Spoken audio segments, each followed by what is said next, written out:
Hello everyone. Today's subject is element of bookkeeping. So it is 11th video. This video is regarding accounting equation. So before this there is a 10 video regarding accounts.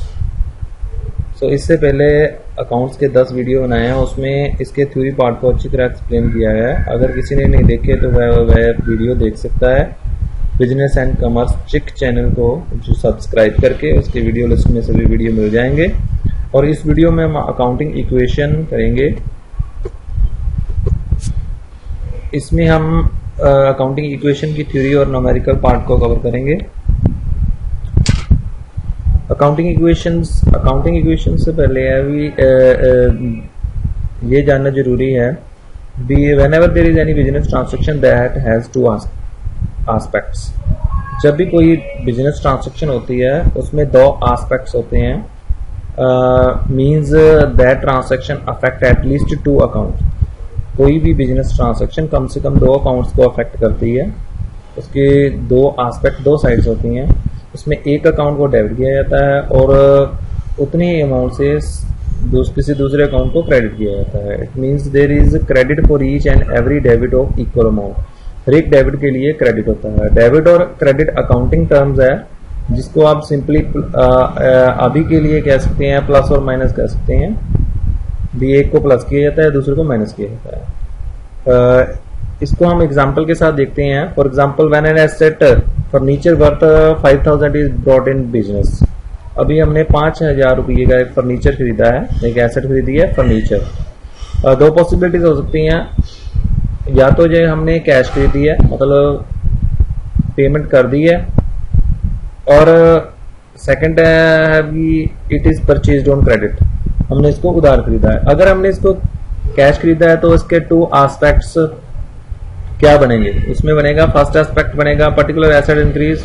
जैसे furniture खरीदा है, furniture हमारे पास आ जाएगा, वो बढ़ जाएगा, plus हो जाएगा। सेकंड एस्पेक्ट होगा कैश डिक्रीज, कैश कम हो जाएगा। If it is brought on credit, अगर हमने इसको क्रेडिट में खरीदा है तो फर्स्ट एस्पेक्ट होगा पर्टिकुलर एसेट इंक्रीज हो जाएगी। सेकंड एस्पेक्ट होगा पर्टिकुलर लायबिलिटी भी इंक्रीज हो जाएगी क्योंकि हमने यहां पर कैश की पेमेंट नहीं की है। So total asset always equal to total liability, which can be written as accounting equation. So assets हमेशा liabilities के इक्वल रहती हैं, जिसको हम अकाउंटिंग इक्वेशन के रूप में लिख सकते हैं। अभी इस ट्रांसैक्शन को, इस एग्जांपल को न्यूमेरिकली देखते हैं। तो हमारी एसेट्स थी, सो पहले मान लो हमारी एसेट्स थी 10,000, हमारे पास कैश था बिकॉज ऑफ कैपिटल। बिजनेसमैन ने कैपिटल इन्वेस्ट की थी 10,000 की इन कैश। सो हमारे पास कैश था 10,000, that is represented by capital 10,000। Cash 10,000 था जो कैपिटल को रिप्रेजेंट कर रहा था, यानी कैपिटल के कारण कैश बना था। अभी इस ट्रांसैक्शन के बाद क्या होगा? जब हमने फर्नीचर, फर्स्ट केस में ब्रॉट इन कैश, फर्नीचर को कैश से परचेज किया। अभी पहले हमारे पास 10,000 कैश था, हमने फर्नीचर परचेज कर लिया तो कैश गया 5,000 का, कैश रह गया 5,000 का। There is a new asset furniture that is 5,000। So cash कम हो गया, फर्नीचर इंक्रीज हो गया, but capital remain the same, capital तो उतनी ही है। सो टोटल एसेट्स, मतलब total of accounting equation remain the same as 10,000। Now after in second case, when goods are brought on, when furniture is brought on credit, अब इसमें क्या हुआ? पहले कैश था 10,000, कैपिटल थी 10,000, अभी कैश अगेन 10,000 है, पर furniture is a new asset, furniture हमारे पास आ गया है, there is a increase in furniture. So अब हमारे पास दो एसेट हैं, कैश भी है और फर्नीचर भी है।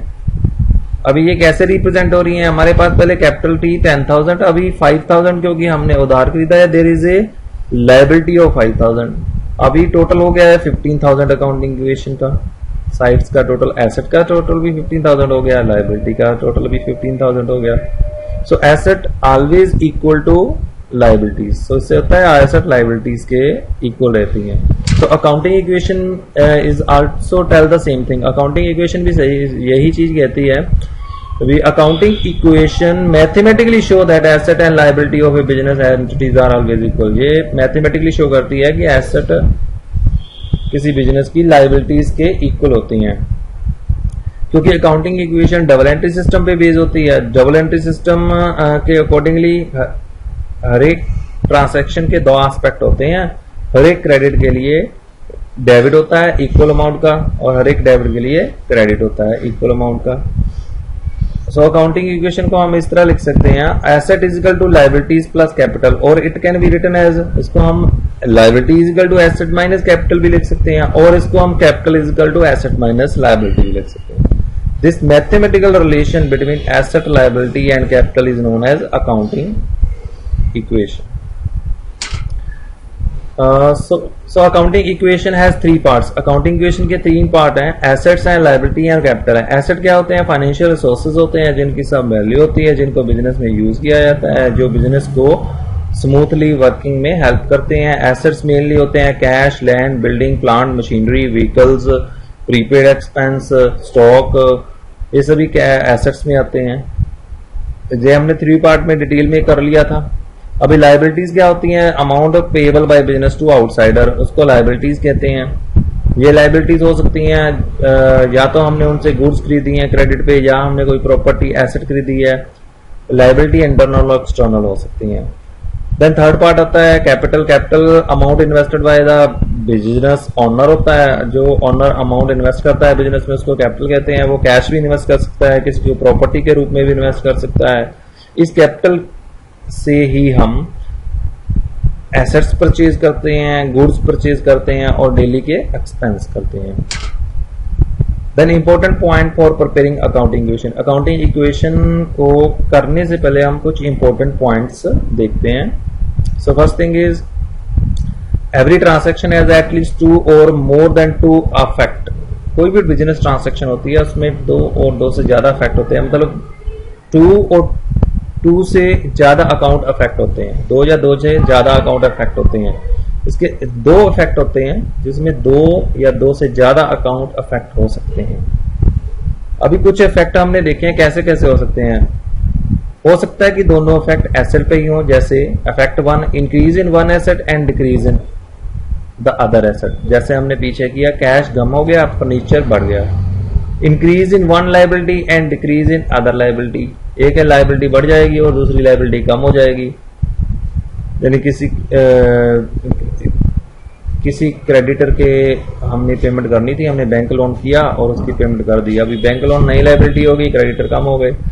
Decrease in asset and increase in liability, कोई एसेट कम हो गई और उधर लायबिलिटी भी कम हो गई। किसी को पेमेंट करनी थी, हमने पेमेंट कर दी कैश से, इधर कैश डिक्रीज हो गया, उधर लायबिलिटी डिक्रीज होगी।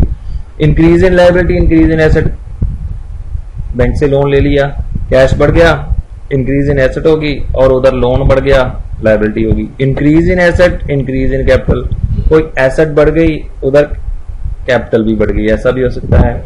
जैसे इंटरेस्ट अक्रूड हो गया, हमारी एसेट बढ़ गई, उधर इनकम है तो कैपिटल भी बढ़ गई। डिक्रीज इन एसेट, एक्सपेंस से हुआ, हमने कैश पेमेंट कर दी, इधर एसेट कम हो गई। डिक्रीज इन कैपिटल, उधर कैपिटल कम हो गई, क्योंकि कैपिटल एक्सपेंस से कम होती है, इसमें हम आगे करेंगे। इंक्रीज इन कैपिटल, कैपिटल बढ़ गई, और हो सकता है सेम ट्रांसैक्शन में डिक्रीज इन कैपिटल हो जाए। when there will be profit, it will be added to capital। Profit जो होता है वो हमेशा कैपिटल में ऐड किया जाता है। when there will be loss, it will decrease from capital। Loss होता है उसको कैपिटल से हम लेस करते हैं। जो एक्सपेंस होते हैं वो ओनर्स के क्लेम को कम करते हैं, इसके लिए उसको कैपिटल से माइनस करते हैं हम। इनकम ओनर्स के क्लेम को इंक्रीज करती है, इसके लिए हम कैपिटल में इसको ऐड करते हैं। नेक्स्ट आता है इंटरेस्ट ऑन कैपिटल। जो इंटरेस्ट ऑन कैपिटल होता है दैट इज एक्सपेंस, वो बिजनेस का एक्सपेंस होता है। सो इसके साथ ही ये ओनर्स का क्लेम होता है उसको बढ़ा देता है। इसके लिए क्योंकि ये एक्सपेंस है, इसको कैपिटल में से माइनस किया जाता है और साथ ही साथ इसको कैपिटल में ऐड किया जाता है, क्योंकि इससे ओनर्स का क्लेम बढ़ जाता है। ये इंपॉर्टेंट ट्रांसैक्शन है। देखो इंटरेस्ट ऑन कैपिटल का इफेक्ट सिर्फ कैपिटल पे पड़ रहा है। एक तो कैपिटल कम हो रही है क्योंकि ये एक्सपेंस है। साथ ही कैपिटल बढ़ रही है क्योंकि ये ओनर्स क्लेम है जो बढ़ रहा है। इंटरेस्ट ऑन कैपिटल है, ये इंटरेस्ट ऑन ड्राइंग है जो इंटरेस्ट ऑन कैपिटल से रिवर्स में होता है, उल्ट होता है। इंटरेस्ट ऑन ड्राइंग है जो बिजनेस की इनकम होती है, क्योंकि इनकम है तो कैपिटल में ऐड होगी। बट जो इंटरेस्ट ऑन ड्राइंग है ये ओनर्स के क्लेम को कम करता है। जो ओनर के क्लेम को कम करता है, ओनर का क्लेम कैपिटल होता है, सो कैपिटल को ये कम भी करता है। सो इंटरेस्ट ऑन ड्राइंग का इफेक्ट भी कैपिटल पे होगा। एक तो कैपिटल बढ़ जाएगी क्योंकि इनकम है, साथ ही कैपिटल कम हो जाएगी क्योंकि ओनर्स का क्लेम कम हो रहा है। रिगार्डिंग सेल ऑफ एसेट, अगर हम कोई एसेट सेल करते हैं तो एसेट को या तो हम कैश पे बेच सकते हैं या क्रेडिट पे बेच सकते हैं।